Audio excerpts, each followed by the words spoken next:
ಕತ್ತಲ ನಡಿಯಿಂದ ಬೆಳಕಿಗೆ ಪಯಣವನ್ನ ಬಳಸುವಂತಹ ಈ ಒಂದು ಬೆಳಕು ನಮ್ಮ ಜೀವನದ ಉದ್ದಕ್ಕೂ ಸಹ ಬೆಳಕನ್ನ ಬೀರುತ್ತಿರಲಿ ಅಂತ ಆಶಿಸುತ್ತಾ ಜೋರಾದ ಚಪ್ಪಾಳೆಯೊಂದಿಗೆ ದೀಪವನ್ನ ಬೆಳಗಿಸುವಂತಹ ಕಾರ್ಯಕ್ರಮ ಈಗ ವೇದಿಕೆ ಮೇಲೆ ಉದ್ಘಾಟನೆ ನೆರವೇರ್ತಾ ಇದೆ. ಜೋರಾದ ಚಪ್ಪಾಳೆ ಬರಬೇಕು.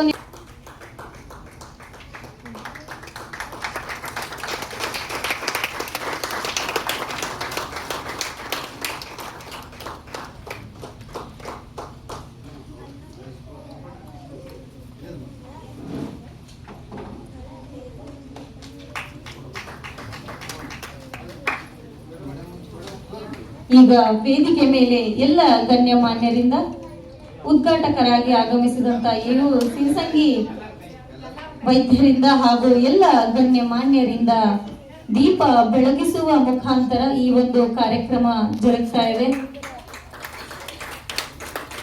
ವೇದಿಕೆ ಮೇಲೆ ಆಸೀನರಿರುವಂತಹ ಎಲ್ಲ ಗಣ್ಯಮಾನ್ಯರಿಗೂ ಹಾಗೂ ಉದ್ಘಾಟಕರಾಗಿ ಆಗಮಿಸಿದಂತ ಡಾಕ್ಟರ್ ಎಯು ಸಿಂಸಂಗಿ ಚಿಕ್ಕ ಮಕ್ಕಳ ತಜ್ಞ ವೈದ್ಯರು 50 ಹಾಸಿಗೆ ಸಾರ್ವಜನಿಕ ಆಸ್ಪತ್ರೆ ಬಾಗಲಕೋಟೆ ಇವರಿಗೆ ಹಾಗೂ ಎಲ್ಲ ಗಣ್ಯಮಾನ್ಯರಿಗೂ ಉದ್ಘಾಟನೆ ಮಾಡಿದ್ದಕ್ಕೆ ತಮಗೆಲ್ಲರಿಗೂ ಧನ್ಯವಾದಗಳನ್ನ ತಿಳಿಸುತ್ತಾ ಈಗ ಮುಂದಿನ ಘಟ್ಟ ಪ್ರಾಸ್ತಾವಿಕ ನುಡಿಯಾಡಲು ಬರುತ್ತಿದ್ದಾರೆ ಶ್ರೀ ನಿಂಗರಾಜ್ ಮಮ್ರುಂಕರ್, ಸಂಸ್ಥಾಪಕರು ಅಧ್ಯಕ್ಷರು ಶ್ರೀ ಹುಲಿಗೆಮ್ಮ ದೇವಿ ಸೇವಾ ಸಂಘ ಬಾಗಲಕೋಟೆ. ಪ್ರಾಸ್ತಾವಿಕ ನುಡಿಯನ್ನ ಹಾಡಬೇಕು ಅಂತ ತಮ್ಮಲ್ಲಿ ಕಳಕಳಿಯ ವಿನಂತಿ ಸರ್.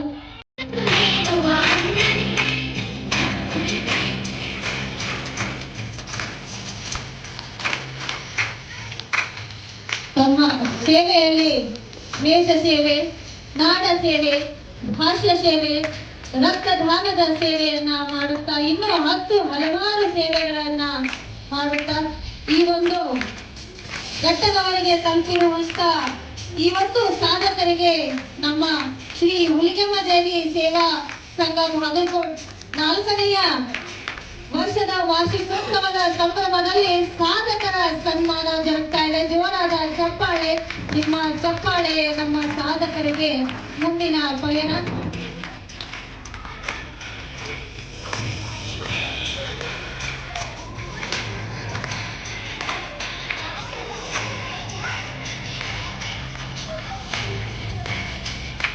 ಹಾಗೂ ಜಿಲ್ಲಾ ಸಂಘಗಳ ನೋಂದಣಾಧಿಕಾರಿಗಳು ಬಾಗಲಕೋಟೆ ಜಿಲ್ಲೆ ಸಂಘವು ಅಧಿಕೃತವಾಗಿ ನೋಂದಣಿಯಾಗಿರುತ್ತದೆ.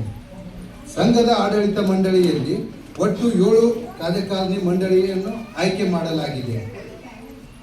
ಈ ಆಡಳಿತ ಮಂಡಳಿಯಲ್ಲಿ ಅಧ್ಯಕ್ಷರು, ಕಾರ್ಯದರ್ಶಿಗಳು ಕೇವಲ ತರಬೇತಿಯಿಂದ ಅಷ್ಟೇ ಅಲ್ಲ, ಇವರು ಹೇಳಿದ್ರು ತಮ್ಮ ಉದ್ದೇಶದಲ್ಲಿ ಹೇಳಿದ್ರು ನಮ್ಮ ಸಂಘ ಏನೇನು ಮಾಡ್ತೈತೆ ಅನ್ನೋದನ್ನ ಈಡೇರಿಸಲಿಕ್ಕಂತಿದ್ದಾರೆ ಅನ್ನುವಂಥ ಮಾತನ್ನು ನಾನು ಹೇಳಲಿಕ್ಕೆ ಸಂತೋಷ ಆಗ್ತಾ ಇದ್ದೇನೆ.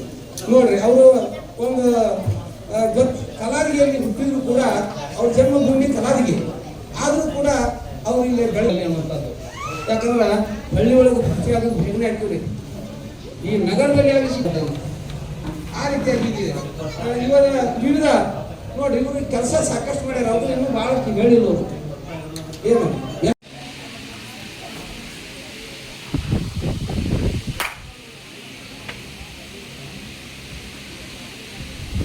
ದಯವಿಟ್ಟು ಸಾಂಗ್ ಪ್ಲೇ ಮಾಡ್ರಿ.